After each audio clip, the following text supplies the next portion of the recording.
Bonjour. Alors, merci beaucoup, Geneviève, d'être là, d'avoir accepté mon invitation à venir nous parler de toi, de ton parcours, puis de répondre à quelques-unes de mes questions de comptabilité pour le café pour emporter. Puis, comment vas-tu aujourd'hui? Moi, je vais très bien, puis je te remercie de l'invitation. Ça me fait toujours plaisir de parler de mon cheminement. Puis j'aime le titre de ton podcast Café pour emporter. Moi, je suis une amateur de café aussi, fait que pas de problème avec ça. Bien, c'est super. Écoute, justement, parce qu'on veut parler de ton parcours, qu'est-ce que tu faisais avant de devenir entrepreneur? Puis, est-ce que tu as commencé comme technicienne comptable ou tu faisais autre chose comme entrepreneur à tes débuts? Ouais, ben avant d'être entrepreneur, j'étais dans un tout autre domaine, aucun rapport avec ni l'administration ni la comptabilité. En fait, j'ai fait un bac et une maîtrise en biochimie, donc je suis une ex-biochimiste. Et j'ai travaillé 15 ans dans l'assurance qualité, dans le milieu pharmaceutique, un petit peu alimentaire et cosmétique aussi, donc surtout des usines de production dans ce milieu-là. Donc, je faisais de l'assurance qualité, j'écrivais des procédures, je faisais des audits, des choses comme ça. C'est tout un monde, la conformité là, dans le milieu pharmaceutique. Puis après 15 ans de carrière dans ce milieu-là, je me posais des questions à savoir est-ce que je veux continuer dans ce milieu-là? Je ne me sentais plus tellement heureuse ou comblée ou épanouie. J'envisageais pas nécessairement de me partir à mon compte, mais je voulais plus ouvrir mes horizons, puis je me suis posé des questions tout en restant ouverte sur mes intérêts dans la vie, puis qu'est-ce que je pourrais faire comme métier ou autre par rapport à ça. Et au fil de ces recherches-là, puis de ces questionnements-là, j'ai réalisé que j'étais quelqu'un qui était très proche de mes finances personnelles. À tous les mois, je vérifie mes relevés bancaires, tout ça, m'assurer que tout est beau. Puis je me suis dit, ben, pourquoi ne pas offrir ça à mes clients? Dans le fond, ça ressemble à de la tenue de livre ou de la comptabilité. Euh, donc, j'ai décidé de me lancer à mon compte, ce qui était un peu surprenant parce que 5 ans avant ça, je pense pas que je me serais vue comme travailleur autonome. J'aimais beaucoup la sécurité d'un emploi, puis finalement, j'ai décidé de faire le grand saut. Alors, j'ai pas commencé à 100% en tenue de livre comptabilité. J'ai pris le titre, si on veut, d'adjointe virtuelle, euh, où ce que là, je ferais des services plus administratifs et des services de tenue de livre aussi et de comptabilité. Donc, je ferai les deux. Surtout de la révision de texte, de la rédaction, un peu d'administration, gestion de courriel et tout ça, parce que c'était des choses que je savais faire en fait, là, vu que j'avais été gestionnaire dans mon ancienne vie. Donc, je suis allée avec mes forces, avec les choses que je savais faire, puis que j'étais à l'aise d'offrir, euh, euh, dans le fond, à de la clientèle. Mais la comptabilité, pas vraiment, là, à part que j'étais à l'aise dans les chiffres, là, je ne savais pas vraiment comment faire de la comptabilité. Fait que j'ai été pas mal autodidacte dans ce processus-là. J'ai fait des cours offerts par un cégep en ligne.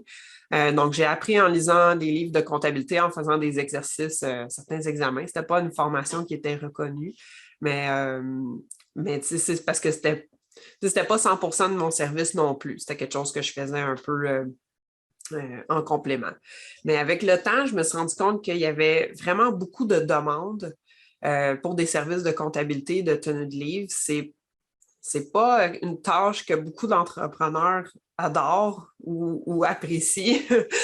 Donc, j'ai vu qu'il y avait de la demande et je me suis rendu compte que c'est quelque chose que j'adorais faire. Fait que quand on aime quelque chose, puis moi, je suis quelqu'un qui aime apprendre, j'ai toujours fait de la formation continue dans ma vie, mais quand on aime quelque chose, on a envie de creuser le sujet, on a envie de continuer à s'informer là-dessus. Donc, j'ai juste continué à me former là-dedans pour faire des impôts, pour faire de la comptabilité. Je me suis inscrite à un AEC en comptabilité, donc maintenant j'ai officiellement un diplôme en comptabilité. Donc, ça a été un peu ça, le parcours. Fait que maintenant, ça fait 4 ans que je suis à mon compte. Puis la majorité de tes clients, maintenant, est-ce qu'ils te viennent d'où? La majorité de mes clients m'ont d'où? J'ai fait beaucoup de réseautage au début quand j'ai commencé. OK. Je me suis inscrite à la chambre de commerce dans ma région. Je me suis inscrite à un groupe de réseautage où il y avait des soupers à toutes les semaines, puis je pouvais me promener dans différentes villes. Fait que j'ai rencontré des entrepreneurs comme ça. J'ai réseauté pas mal sur LinkedIn et sur des groupes Facebook d'entrepreneurs aussi. Puis les premiers clients, hein, c'est toujours les plus difficiles à trouver, mais il y en a quelques-uns qui m'ont fait confiance. Mon tout premier client, c'est quelqu'un de mon entourage proche. Ensuite, c'est ça, c'est le réseautage, puis un petit peu de hasard aussi. Mais ce qui est le fun avec la comptabilité, c'est que les clients restent quand ils sont contents, quand ils sont satisfaits, parce que c'est un service qui est récurrent. Donc, moi, mes premiers clients sont encore avec moi aujourd'hui. Puis après ça, c'est le bouche à oreille qui a fait le gros du travail, là. Donc, mes premiers clients, ils ont continué à me référer à d'autres personnes. Puis c'est comme ça que je me suis fait connaître. Et puis, depuis 1 an, j'ai lancé ma chaîne YouTube. Ça aussi, ça a été un gros moteur là, dans le développement de mon entreprise.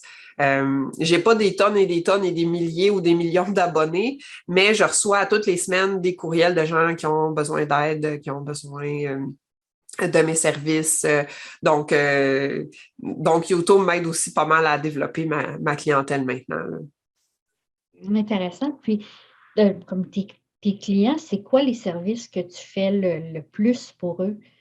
C'est quoi qu'on te demande le plus? Bon, même parce que la comptabilité, bon, oui, je sais qu'il y a au niveau de la tenue de livre, est-ce que tu fais les états financiers? Est-ce que tu fais les déclarations de revenus? Bien, pour mes clients incorporés, c'est vraiment plus la tenue de livre au quotidien. Et puis là, d'un client à l'autre, là, les services vont varier. Mais en gros, moi, je suis technicienne comptable, fait que je fais pas d'état financier ou je fais pas d'impôts de société, ce qu'on appelle les T2. Euh, donc ça, je le fais pas. Mais toute la tenue de livre puis la gestion du quotidien, ça, je peux le faire pour mes clients. Donc, il y a des clients que je fais la facturation pour eux, d'autres que non. Donc, ça peut aller, c'est ça, de la facturation au suivi des comptes clients, ou ça peut être tout simple, juste d'entrer les factures, puis faire l'entrée de données, des dépenses et tout ça. Les déclarations de TPS-TVQ, ça, c'est vraiment là, pas mal, pas mal la base là, pour tous mes clients. C'est suivre toutes les différentes déclarations gouvernementales à faire. Et puis, il y en a que c'est ça, ça va un peu plus loin dans l'administration. Là, je vais m'occuper de leur classement numérique, là, des factures et tout ça. Mais sinon, c'est pas mal ça, la base. Puis évidemment, j'ai une grosse période en mars et avril où ce que là, je fais les déclarations de revenus, pas des sociétés, mais des travailleurs autonomes ou des particuliers. Donc, quelqu'un qui n'est pas incorporé, mais ça, je peux faire les déclarations de revenus là, pour ces gens-là. Fait que ça me fait une grosse période au printemps, mais j'aime vraiment ça, faire ça. J'ai pas trop de problèmes avec cette tâche-là. Oui, bien, en fait, quand j'avais communiqué avec toi, j'avais vraiment pas choisi mon timing pour la première prise de contact. Je pense que c'était en plein début là, de ton rush de déclaration de revenus. Fait que je m'en doutais un peu, là, puis c'est pour ça qu'on fait ça aujourd'hui, là, au mois de juillet. Fait que, ben, moi, j'ai des questions de débutantes, adjointes virtuelles que j'entends souvent. Des adjointes virtuelles OK. vont me poser souvent des questions, puis je me suis dit, ben, je vais profiter du fait que tu es là pour, pour t'en poser quelques-unes. La première qui revient souvent, est-ce que je devrais m'inscrire aux taxes tout de suite? Il y a des gens qui me disent que je devrais m'inscrire pour les taxes de vente, TPS, TVQ, tout de suite en partant, mais j'ai lu que c'est à partir de 30 000 Je veux savoir ton opinion à toi. Qu'est-ce que tu Oh en penses, boy. toi? Ben, je vais te répondre ma réponse classique de comptable, ça dépend. OK. Mais on peut discuter un peu des avantages, des inconvénients de chaque option, mais moi, je dirais aux adjointes virtuelles qui se lancent, c'est quoi ton intention avec cette activité-là? Est-ce que ton intention, c'est vraiment d'en faire une entreprise sérieuse puis que ça perdure dans le temps? Ou que c'était juste un revenu d'appoint que tu veux faire avec d'autres choses, puis tu sais, que ton entreprise, c'est plus un à côté. Parce que quelqu'un qui veut vraiment se lancer et en faire une entreprise sérieuse, moi, je dirais de t'inscrire immédiatement aux taxes. Parce que justement, on va cacher le fait qu'on fait moins de 30 000. Parce qu'en étant inscrit aux taxes, le client n'a aucune idée, là, dans le fond, de notre niveau de revenu. Ça permet d'éviter cette transition difficile du moment où on s'inscrit aux taxes, puis que là, on doit maintenant se mettre à facturer les taxes à nos clients. Donc, ça ne fait pas une augmentation de prix, même si ce n'est pas une augmentation de prix, là, c'est juste qu'on perçoit les taxes pour le gouvernement. Mais tu sais, c'est tout le temps une transition, il faut l'amener, il faut l'expliquer, ça peut être mal perçu. Donc, on évite ça dès qu'on s'inscrit aux taxes, on les perçoit, puis ça, ensuite, il n'y a pas d'impact pour la suite. On n'a pas à suivre non plus. OK, où est-ce que je suis rendue là, dans mon 30 000 sur 4 trimestres ou dans le même trimestre? On n'a pas à se casser la tête avec ça. Puis, l'autre avantage de s'inscrire tout de suite aux taxes, c'est qu'on peut récupérer les taxes sur nos achats, les dépenses de l'entreprise qu'on fait dans les crédits de taxes.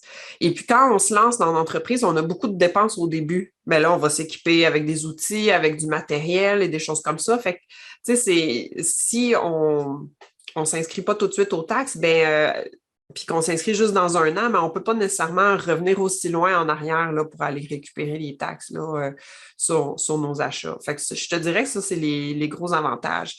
L'inconvénient, c'est que ça fait un peu plus de gestion parce qu'il faut faire ses déclarations, tout ça. Il faut suivre notre comptabilité d'un peu plus près, un peu plus sérieusement parce que là, les taxes sont impliquées dans ce processus-là. Mais pour quelqu'un qui ne veut pas se casser trop la tête avec ça, mais qui veut être inscrit aux taxes, il y a la méthode rapide qui existe.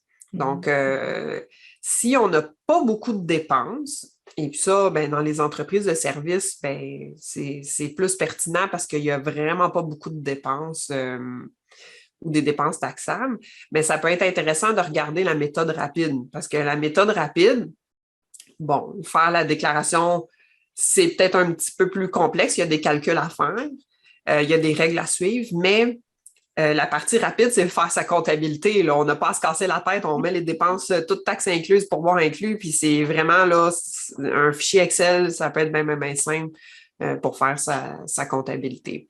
Donc, il y a quand même cette option-là là, pour des gens qui ont peur un petit peu là, de la gestion des dépenses quand on est inscrit aux taxes. Sinon, c'est très avantageux de s'inscrire tout de suite. Si on veut vraiment faire une entreprise sérieuse. Si c'est juste un petit sideline, on sait qu'on ne dépassera jamais le 30 000 puis qu'on ne veut pas se casser la tête avec la gestion de ça. C'est pour ça que je dis, tu peux attendre de t'inscrire puis si ça devient une activité sérieuse, tu t'inscriras à ce moment-là. Puis, ça rejoint un peu ce que je pense. Moi, quand je me suis inscrite, quand j'ai commencé, je n'étais pas inscrite aux taxes encore. En fait, là, je me suis inscrite aux taxes genre en février 2003, mais mon entreprise a commencé en novembre 2002. Fait que c'est quand même pas une si grosse période de temps que ça. Puis, c'est un client entrepreneur qui m'a dit, pourquoi tu ne t'inscris pas pour les taxes? De toute façon, moi, je vais déduire les taxes que je te paye des taxes que je perçois de mes clients. Exact. C'est le raisonnement qui m'a fait. Puis, en même temps, mon opinion personnelle, c'est que ça a l'air beaucoup plus professionnel. Comme tu disais, si tu es une entreprise, si tu es sérieuse dans ton entreprise, que tu veux en faire une entreprise, bien, tu es mieux de t'inscrire aux taxes.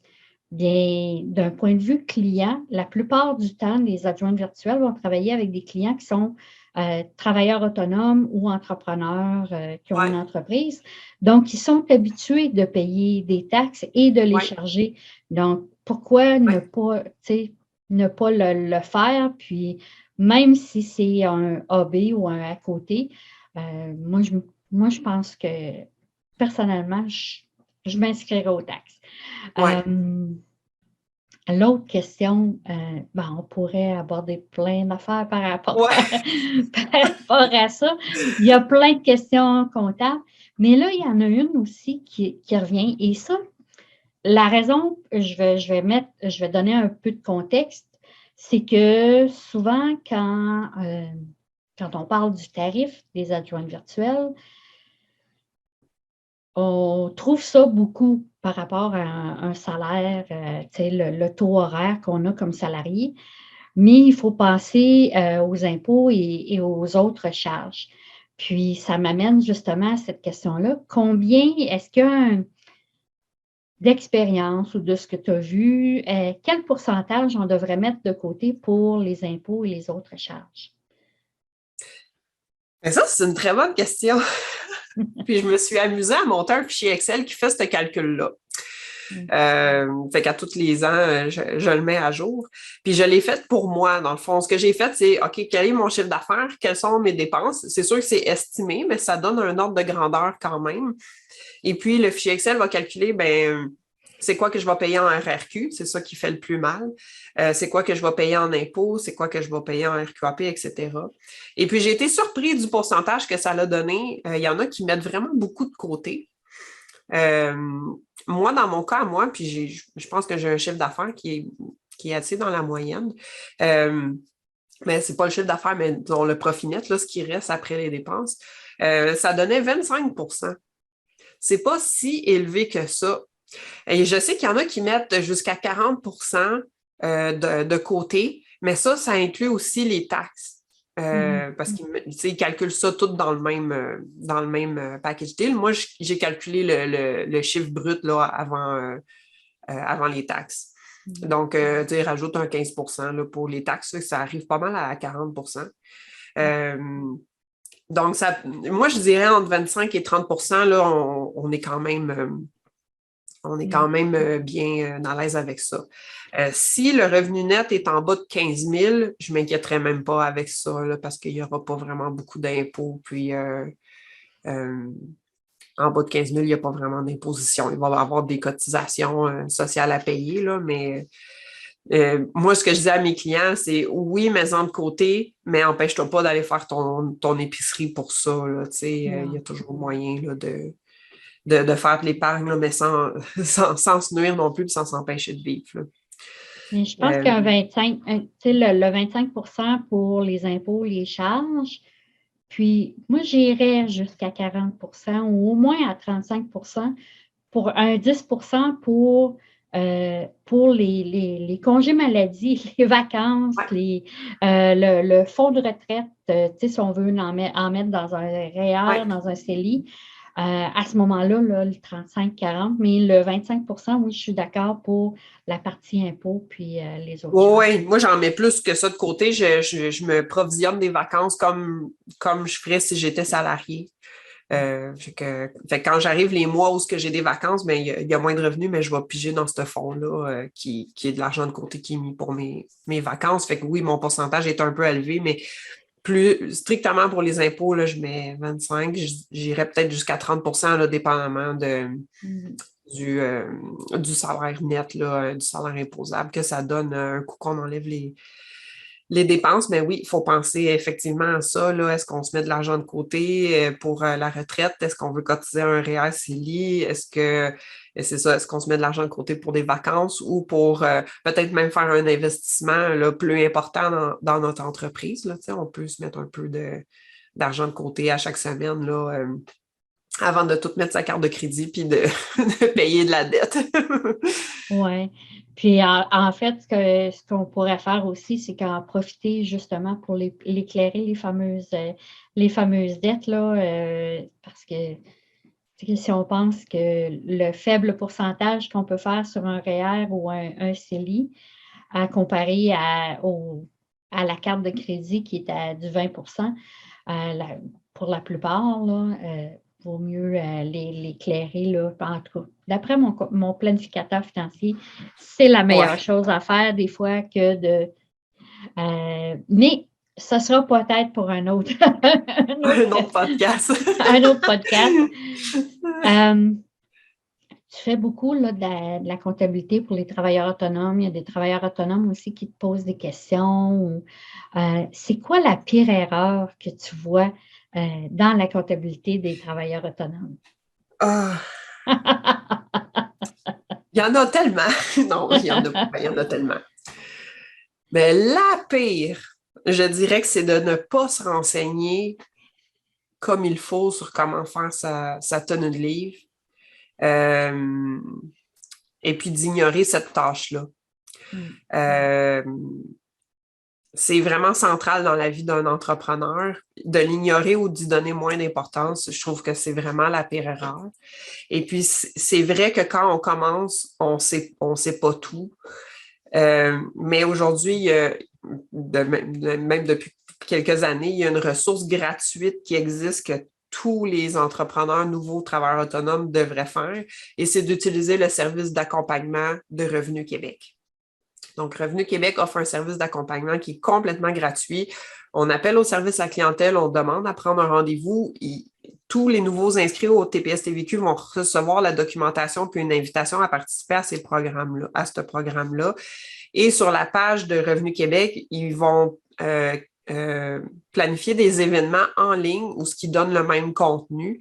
Et c'est gratuit, puis ça arrive plusieurs fois dans l'année là, qu'ils vont dire à travers autonome, entrepreneur, service d'accompagnement, c'est une rencontre de 3 heures.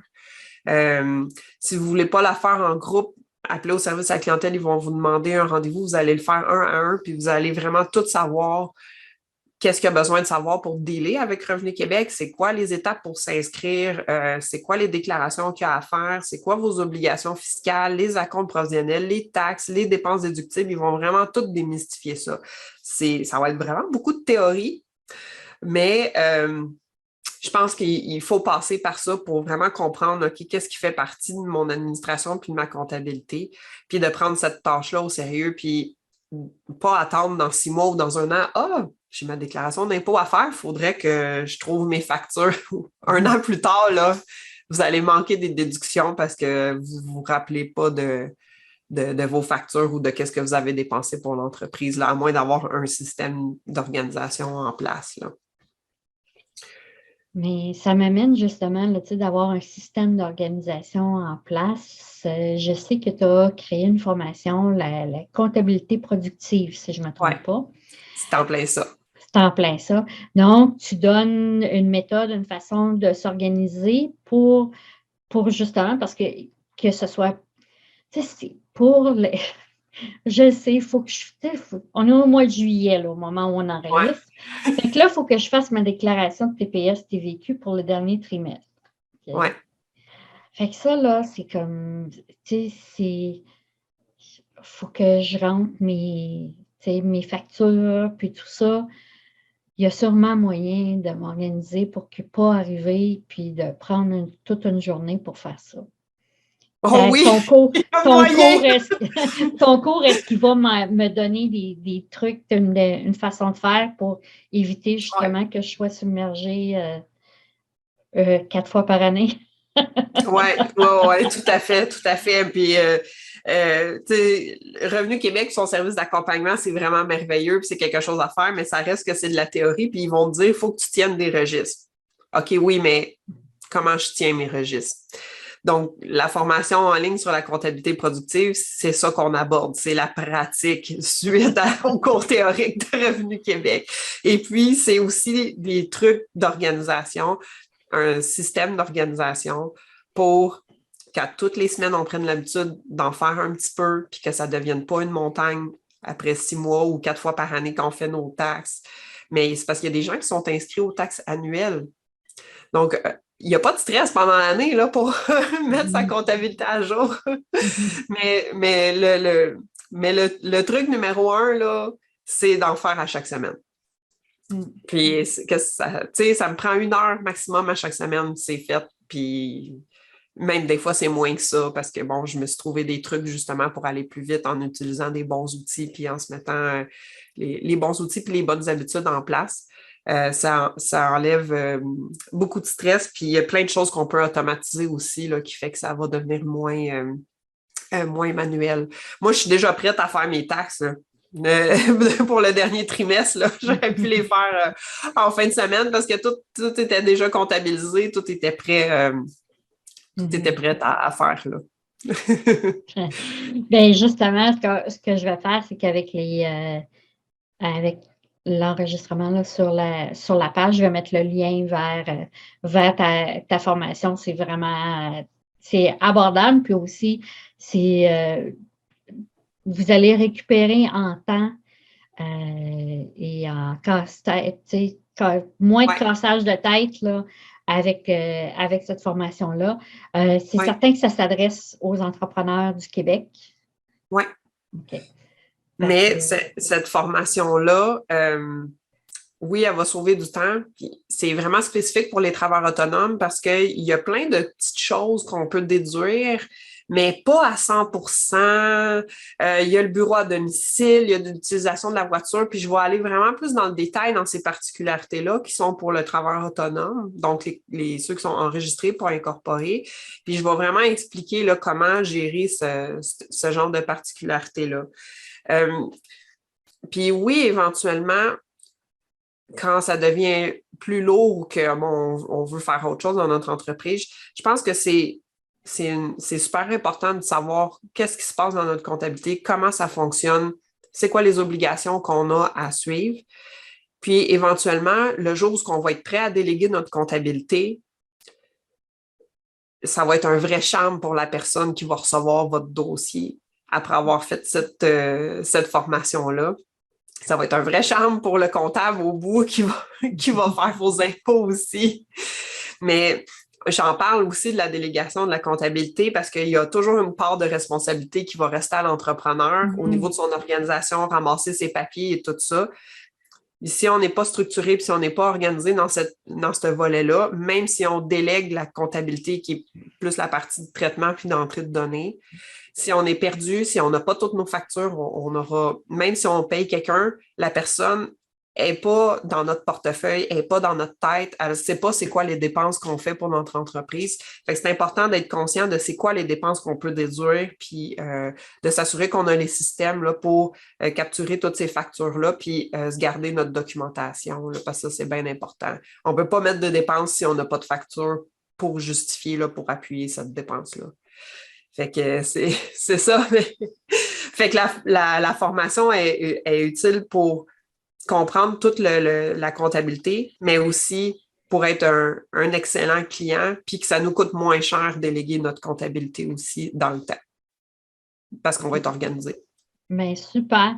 Puis justement, je vais mettre le lien parce que vraiment, c'est que vous commenciez comme adjointe virtuelle ou que pour vous, là, c'est un casse-tête ou vous vous sentez submergé là, à faire votre comptabilité, bien, allez voir la formation là, de Geneviève. Ça va vous donner des pistes, mais entre-temps aussi, ce que je veux dire, c'est que bientôt, je vais annoncer un webinaire gratuit qu'on va faire ensemble, Geneviève et moi, pour justement où elle va parler plus précisément là, je regarde mon écran pour bien lire l'information, comment gérer et organiser sa comptabilité de façon efficace et productive sans y passer des journées entières. Donc, on va avoir un aperçu. Pourquoi la comptabilité du travailleur autonome, c'est la plus simple à faire? Comment développer des bonnes habitudes pour organiser ta comptabilité et ainsi te sentir en contrôle? Les erreurs que les travailleurs autonomes font dans leur comptabilité et qui leur font perdre de l'argent, bien, elle nous en a donné déjà une. Puis les 4 étapes là, du processus de la comptabilité productive où elle va parler un peu plus en détail là, de sa formation. Mais si vous ne voulez pas attendre le webinaire, vous pouvez quand même vous inscrire à sa formation. Là, je vais mettre le lien. Donc, tous les liens vont être là, incluant le lien vers la formation, puis le lien vers la chaîne YouTube de Geneviève. Merci beaucoup, Geneviève.